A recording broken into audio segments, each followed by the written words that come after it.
আসসালামু আলাইকুম সুপ্রিয় দর্শক, কেমন আছেন সবাই? আশা করছি ইনশাল্লাহ সকলেই ভালো আছেন। আজকের ভিডিওতে মূলত আমরা মালদ্বীপ সম্পর্কে আলোচনা করব। অনেকেই কমেন্ট করে জানতে চেয়েছেন যে ভাই, মালদ্বীপে বর্তমানে অনেকেরই দেখা যাচ্ছে ফ্লাইটে যাচ্ছে, তো মূলত তাদের ফ্লাইট হচ্ছে কিভাবে? তো বর্তমানে ভিসা হচ্ছে না, তবে ফ্লাইটগুলো আসলে কিভাবে হচ্ছে? তো মূলত এটা কিন্তু অনেকেই জানতে চেয়েছেন এবং আরও বেশ কিছু বিষয় আপনাদেরকে বলবো। বর্তমানে এখন আসলে আপনারা ভিসা পাবেন কিনা, বর্তমানে এখন নতুনভাবে মালদ্বীপে যাওয়ার জন্য ফাইল সাবমিট করা যাবে কিনা এবং মূলত কোন কোন বিষয়গুলো আপনারা একটু খেয়াল করবেন বর্তমানে এখন যেতে হলে, সেই বিষয়গুলো যদি অবশ্যই আপনারা জানতে চান, সম্পূর্ণ ভিডিওটি আপনারা দেখতে থাকুন না টেনে, তাহলে কিন্তু বিস্তারিত বিষয় সম্পর্কে আপনারা কিন্তু জানতে পারবেন। আর ভিডিওটি শুরু করার আগে ছোট্ট একটি রিকোয়েস্ট আপনাদের মাঝে থাকবে। আপনি যদি আমাদের চ্যানেলে একদম নতুন ভিউয়ার্স হয়ে থাকেন, অবশ্যই চ্যানেলটিকে সাবস্ক্রাইব করে রাখবেন। আমরা নেক্সট টাইমে এই মালদ্বীপের বিভিন্ন ধরনের তথ্য কিন্তু আপনাদের মাঝে আমরা দিয়ে থাকব। তো যাই হোক, তাহলে চলুন আর কথা না বাড়িয়ে আজকে আমরা মালদ্বীপের বিস্তারিত বিষয় নিয়ে এই ভিডিওতে আলোচনা করি। আচ্ছা, প্রথমত যে কথাটি দিয়ে শুরু করব সেটা হচ্ছে, অনেক ভাই জানতে চেয়েছেন যে ভাই, বর্তমানে এখন ভিসা হচ্ছে না, কিন্তু ফ্লাইট হচ্ছে কিভাবে, বর্তমানে এখন বাংলাদেশিরা যাচ্ছে কিভাবে? দেখুন, আপনারা জানেন যে রোজার শুরু থেকে কিন্তু ভিসা আসলে ওঠাটা বন্ধ হয়ে গেছে, ঠিক আছে? তো রোজার আগে যারা ভিসা পেয়েছে বা রোজার ফার্স্টের দিক থেকে যারা বেশ কিছু বাংলাদেশি কিন্তু ভিসা পেয়েছে, তো এই ভিসাগুলো যারা পেয়েছে শুধুমাত্র তারা কিন্তু ম্যান পাওয়ারের জন্য ওয়েট করছিলেন। তো যাদের ম্যান পাওয়ারগুলা হচ্ছিল না বা যাদের সময় লাগছিল ম্যান পাওয়ারগুলো হতে, তো মূলত তাদের ম্যান পাওয়ার এখন কমপ্লিট করে কিন্তু তারা এখন ফ্লাইট করছে, ঠিক আছে? তো যারা ভিসা পেয়ে গেছে তাদের ফ্লাইট কিন্তু ভাই 100% হবে।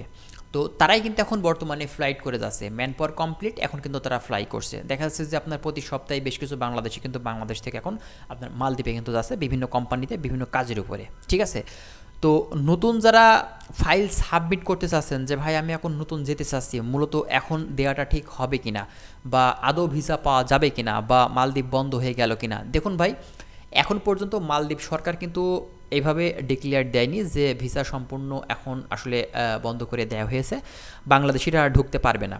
তো অফিসিয়ালি এমন কোনো নির্দেশনা বা আপডেট কিন্তু দেওয়া হয়নি মালদ্বীপ থেকে, ঠিক আছে? তো নতুন যারা যাবেন, নতুন যারা দিতে চাচ্ছেন, আগে আপনাদেরকে দেখা লাগবে যে ভিসাটা ওঠাটা স্টার্ট হয় কিনা। যদি ভিসা ওঠা আবার স্টার্ট হয়, অবশ্যই আপনারা কিন্তু মালদ্বীপে যাওয়ার জন্য আপনার ফাইলটা সাবমিট করতে পারেন। যেহেতু মালদ্বীপের ভিসা হতে খুব বেশি দিন সময় লাগে না, এ কারণেই আপনারা যদি মালদ্বীপের ভিসা ওঠা স্টার্ট হয়ে যায়, তাহলে কিন্তু আপনার ফাইলটা বা আপনার পাসপোর্টগুলো কিন্তু আপনি জমা দিতে পারেন ভালো কোনো এজেন্সিতে। আর অবশ্যই আপনাদের আরেকটি জিনিস আমি বলবো যে ভালো এজেন্সি একটু যাচাই বাছাই করে তারপরেই কিন্তু আপনারা আপনাদের ডকুমেন্টসগুলো দিবেন।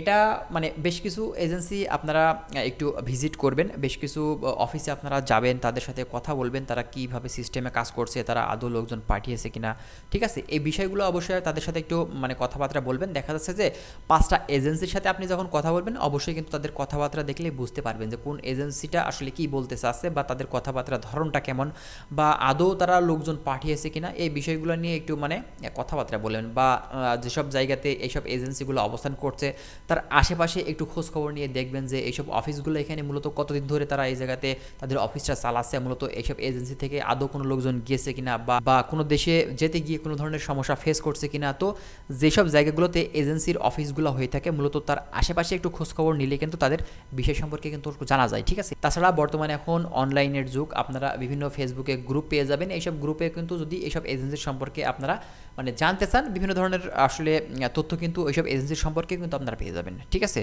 তো মূলত বর্তমানে এখন যারা যেতে চাচ্ছেন তারা একটু ওয়েট করুন, মানে নতুন ভিসা ওঠা স্টার্ট হলে তারপরে কিন্তু আপনারা ফাইলটা সাবমিট করবেন, ঠিক আছে? তো অনেকেই জানতে চান যে ভাই, এখন নতুন যদি আমি যেতে চাই আমাদের কতদিন সময় লাগতে পারে? তো এটা কিন্তু ভাই আপনাকে কনফার্ম বলা যাবে না। যদি আপনি মানে নর্মাল একটি টাইমের কথা বলেন, মানে রেগুলার যখন আসলে ভিসা ওঠে ওই টাইমটার কথা যদি বলে থাকেন, তাহলে কিন্তু 2.5 থেকে 3 মাস এর ভেতরে আপনি ভিসা পেয়ে কমপ্লিট করে কিন্তু ফ্লাই করতে পারবেন মালদ্বীপে। মালদ্বীপের ভিসা উঠতে কিন্তু খুব বেশি দিন সময় লাগে না।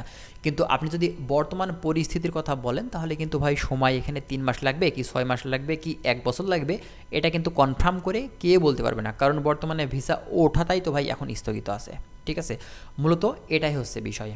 তো যাই হোক, আশা করছি আপনারা বুঝতে পারছেন। আর যদি কোনো কিছু না বুঝতে পারেন আপনারা কমেন্ট করবেন, আমরা চেষ্টা করব আপনাদের বিভিন্ন ধরনের তথ্য দিয়ে হেল্প করার। আর যেহেতু আমাদের চ্যানেলটি নতুন, সে কারণে অবশ্যই আপনাদের সাপোর্ট আমরা আশা করছি। চ্যানেলটিকে সাবস্ক্রাইব করে রাখবেন। আমরা নেক্সট বিভিন্ন দেশ সম্পর্কে আমরা এই চ্যানেলে ভিডিও আপলোড দেব, এবং মালদ্বীপ সম্পর্কে আরও বিভিন্ন ধরনের তথ্য কিন্তু আমরা নেক্সট টাইমে আরও ভিডিও আপলোড কিন্তু আমরা এই চ্যানেলে দিব। তো আজকে এখানে শেষ করছি, আশা করছি আপনারা বুঝতে পারছেন। আর যদি কোনো কিছু জানতে চান অবশ্যই আপনারা কমেন্ট করবেন, আমরা চেষ্টা করবো আপনাদের কমেন্ট সম্পর্কে আরও বিভিন্ন ধরনের তথ্য দেওয়ার। ঠিক আছে, তো আজকে এখানে শেষ করছি। আল্লাহ হাফেজ।